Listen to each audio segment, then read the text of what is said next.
간호사 A는 현재 종합병원에 근무하고 있습니다.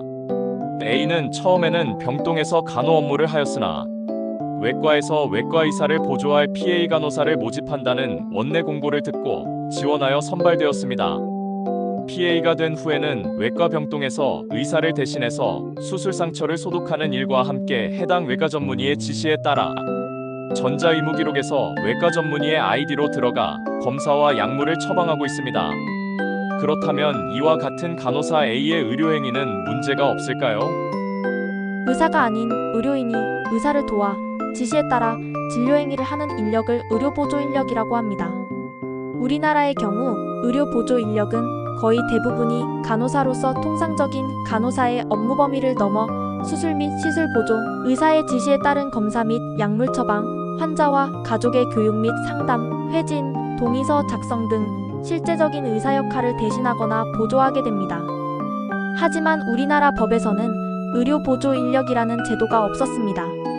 이러한 이유로 의료보조 인력에 대한 공식적인 교육이나 수련 과정, 선발 절차도 없기 때문에 필요에 따라 각 과별로 임상 경험이 있는 간호사들을 선발하여 의료 현장에 맞는 교육을 시키고 실전에 투입하고 있는 실정입니다. 그렇다면 과연 의료보조 인력은 필요할까요? 필요하다면 이들이 할 수 있는 의료행위는 어디까지일까요? 우선 의료보조 인력은 반드시 필요할까요?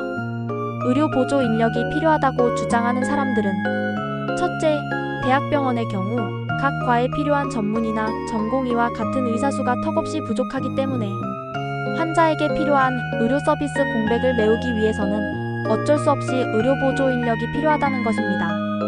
가장 대표적인 것이 바로 전공의의 숫자입니다.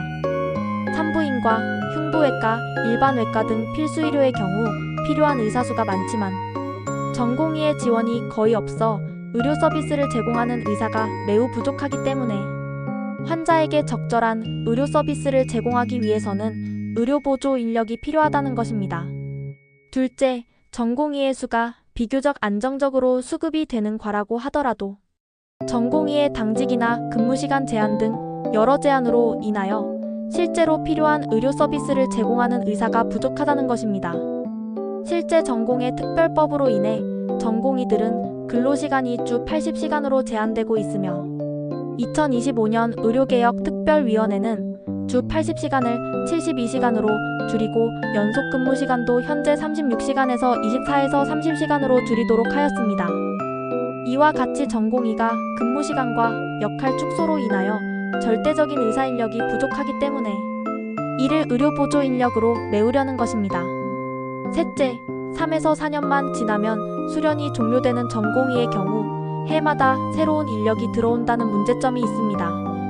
이로 인하여 대학병원의 의료 서비스 질이 3, 4월에 급격히 수준이 낮아지는 것이 사실입니다.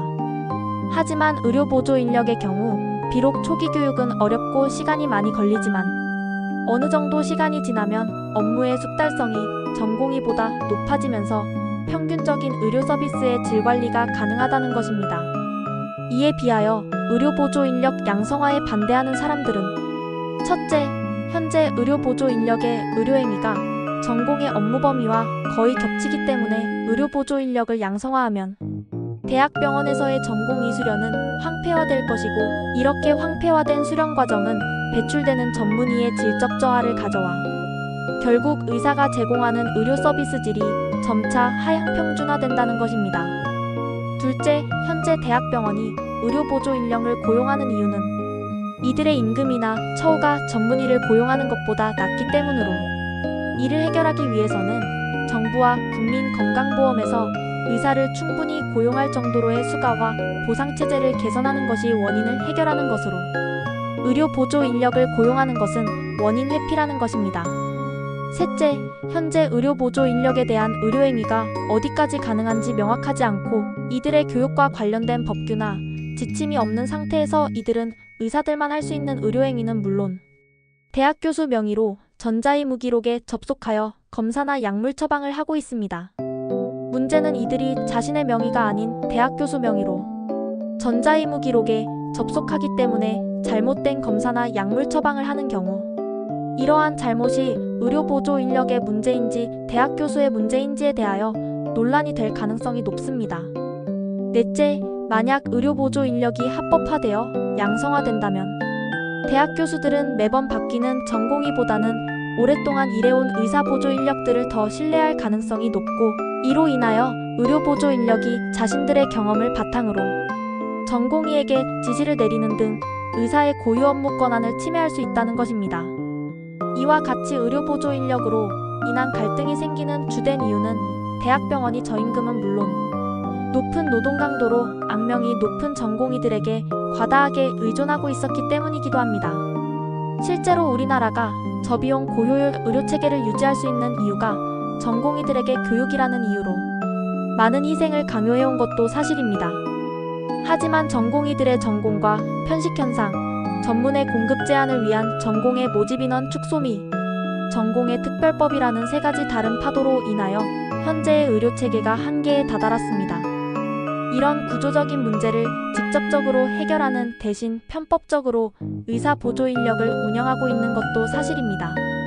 그렇다면 외국은 어떻게 이러한 문제를 해결하고 있을까요? 미국의 경우 1960년대 농촌과 도시빈민 지역의 1차 진료 의사 부족과 함께 베트남 전쟁에서 의료를 담당했던 제대군인들의 일자리를 창출하기 위하여 의사 보조 인력 제도를 운영하고 있는데, 이들은 간호사 등 의료와 관련된 대학을 졸업 및 면허를 취득하고 의료 보조 인력과 관련된 석사 과정 및 임상 경험을 거쳐야 될 수 있습니다. 일본이나 대만은 우리나라와 마찬가지로 의사 보조 인력 제도를 가지고 있지 않지만, 일본의 경우 의사의 업무를 줄이기 위하여 의료비서 제도를 통해 진단서, 처방, 검사 예약 등의 서류 작업을 의사의 감독하에 보조하여 수행합니다. 대만의 경우는 임상 전문 간호사라는 제도를 통해 의사진료와 관련된 의료행위 등 일부분을 도와주고 있습니다. 2024년 전공의들의 단체 사직 이후 정부는 진료지원 인력 시범 실시 사업을 통해 합법적으로 의료보조 인력으로 지정된 간호사가 의사만이 할 수 있는 의료행위 중 일부를 할 수 있도록 하였습니다. 국회는 2024년 간호법을 통과시켜서 법적으로도 간호사도 의사만이 할 수 있는 의료행위를 할 수 있도록 하였습니다. 다만 의료보조 인력을 어떻게 배출하고 운영관리할 것인지, 어디까지 의료행위를 할 수 있을지에 대한 구체적인 내용은 시행령과 시행규칙을 통해 결정하도록 하였습니다.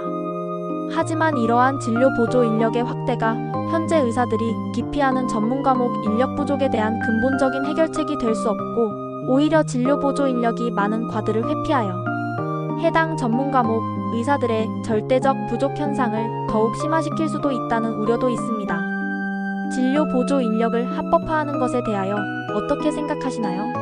이들의 의료행위는 어디까지 허용해야 할까요? 당신의 생각이나 의견을 댓글로 달아주세요.